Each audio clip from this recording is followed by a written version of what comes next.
Cáncer de mama en México sigue siendo la primera causa de muerte en mujeres por tumor maligno, según reporta la Secretaría de Salud. La dependencia señala que este padecimiento es curable si se detecta en etapas tempranas, pero destaca que por la pandemia disminuyó la cobertura de detección mediante la exploración clínica y las mastografías en todo el país. Y bueno, justamente para platicar de todo ello, nos enlazamos en este momento con la doctora Rubí Espejo, gerente de la clínica en imagenología mamaria de Salud Digna. Doctora, ¿cómo estás? Un gusto saludarte.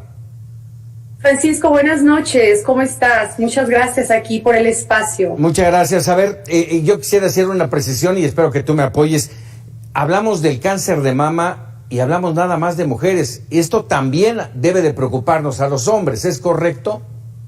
Absoluto, es un número menor, pero el 1% de los hombres pueden padecer esta enfermedad. Obvio, se lo lleva por delante la patología en las mujeres y esto hace que nuestros esfuerzos estén enfocados a la mujer, que los programas de detección oportuna sean para las mujeres, porque el hombre realmente se ve afecto en un menor número.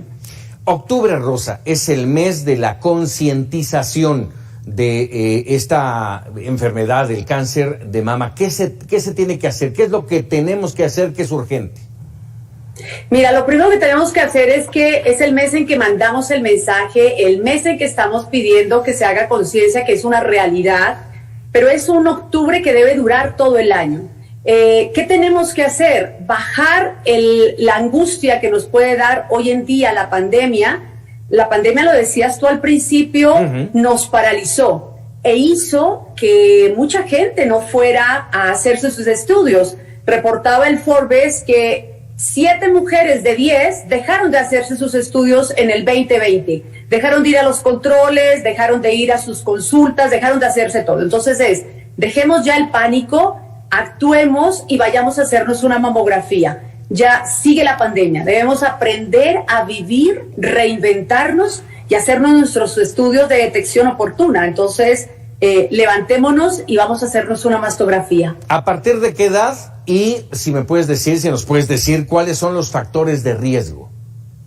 Mira, nosotros debemos empezar con nuestro primer estudio de mastografía a los 40 años. Y así cada año nos haremos un estudio.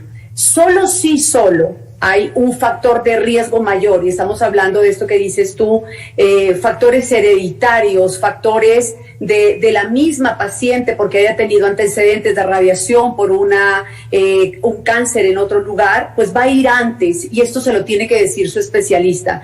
Entonces, no dejar de asistir a las consultas médicas, basarse con los especialistas para que ellos nos guíen y nos direccionen. Pero si la pregunta es, ¿cuándo debo hacerme la primera? A los 40 años. Y de ahí en adelante, cada año. No se debe de quedar tan solo en el tacto. No, absolutamente. La detección mediante autoexploración está comprobado que es coadyuvante. Sirve, pero no es el método para detección oportuna. Cuando una mujer toca una bolita, ya tiene 2 centímetros esta bolita, o un poco más, porque no somos expertas, porque la sensibilidad de nosotras como mujeres, cuando nos lleva a encontrarnos algo, quizás es demasiado tarde. Entonces sí hay una triada, pero quienes se dedican a esto y tienen programas a nivel nacional, han dicho siempre, lo primero, la mamografía, no dejar de asistir a los controles con especialistas, y lo tercero, la autoexploración o el conocimiento a uno mismo. No se puede dejar todo a la autoexploración. La autoexploración no me va a servir para una detección oportuna. Me va a dar un signo de alarma, me va a poner en alerta, pero no me va a decir si tengo o no tengo un cáncer temprano. Entonces, mejor la mastografía. Así es, y en este sentido, la detección oportuna es, ¿hay posibilidades de tratamiento e incluso de cura? Claro, absolutamente a eso se refieren las detecciones oportunas. Cuando nosotros detectamos un cáncer de manera temprana, estamos hablando de cánceres que no son palpables, cánceres que no tienen ningún síntoma ni nada, estamos hablando que los tratamientos quirúrgicos, esa resección del tumor nos lleva a una sobrevida o a un pronóstico excelente en el 90% de los casos.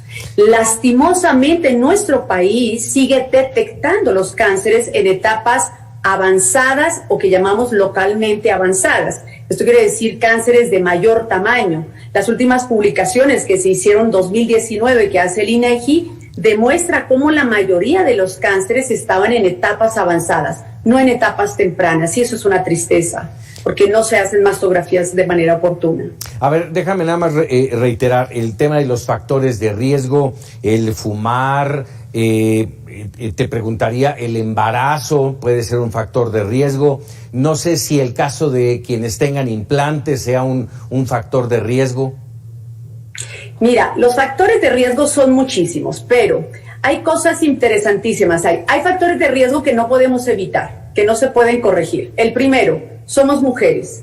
El segundo, a medida que pasa nuestra edad, a medida que nos vamos haciendo viejas, tenemos un factor de riesgo. Entonces, estos dos factores son inmodificables. A esto se le agregan que hay factores hormonales, que es lo que tú dices. El embarazarnos de manera tardía, mujeres que empiezan a embarazarse después de los 38, 40 años, hacen que todo su organismo haya estado mucho tiempo bajo el soporte de los estrógenos. Mujeres que tienen una menopausia tardía, mujeres que no lactan a sus hijos. El llevar la glándula mamaria a su máxima expresión hace que nos protejamos, ¿no?, de este factor, que es un factor que nos hace lábiles a la enfermedad. Hay factores genéticos, el hecho de que una mamá haya sufrido cáncer de mama, una abuela, unas hermanas, son factores hereditarios que lastimosamente simplemente nos deben poner en alerta para hacernos un estudio mamográfico. Aun cuando solamente el 20% de todos los cánceres tienen ese origen hereditario o predisposición genética, es un factor de riesgo, ¿no? ¿Qué otra cosa me preguntabas? Pues esos son los más importantes. Esos son los más importantes. Sí, doctora, sí, adelante. Algo que tú decías, y es, podemos prevenir el cáncer de mama. Por mucho tiempo hemos dicho que cuando venimos marcados genéticamente a desencadenar la enfermedad, decimos, no hay forma de prevenirlo, hay forma de detectarlo oportuno. Sin embargo, hoy en día tenemos una nueva visión, y es, si cambiamos nuestro estilo de vida, podemos mejorar nuestro pronóstico. ¿Y a qué voy? Uno de los factores de riesgo, que es uno de los factores de riesgo más importantes en nuestro país, es la obesidad. Entonces, el tener una obesidad me hace ser propensa a esta enfermedad. ¿Qué debo hacer? Cambiar mi estilo de vida, lo decías tú, el cigarrillo no es tanto, pero es otro factor. El alcohol. Curiosamente, hoy en día las mujeres beben al igual, o en algunos niveles socioculturales beben más que los hombres. Entonces, el alcohol, la obesidad, el no tener una vida sana, el no hacer ejercicio de manera rutinaria y regular, son factores que nos pueden proteger, y entonces, modificando esta calidad de vida, podemos hacer que, si estábamos propensas, bajemos ese nivel de factor de riesgo, ¿no? Ahí está esta llamada de atención y evidentemente la invitación muy formal pero muy urgente a que se hagan sus detecciones, la mamografía específicamente, para evitar situaciones de riesgo. Doctora Rubí Espejo, te agradezco enorme. No, hombre, Francisco, a ti por la invitación.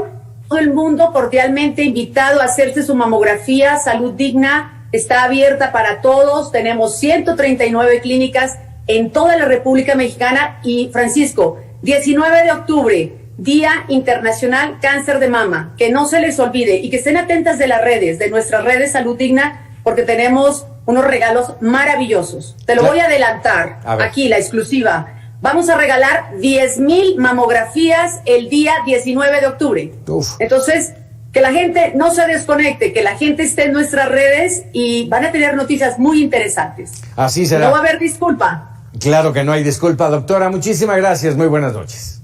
Que estén muy bien, Francisco. Gracias. Gracias.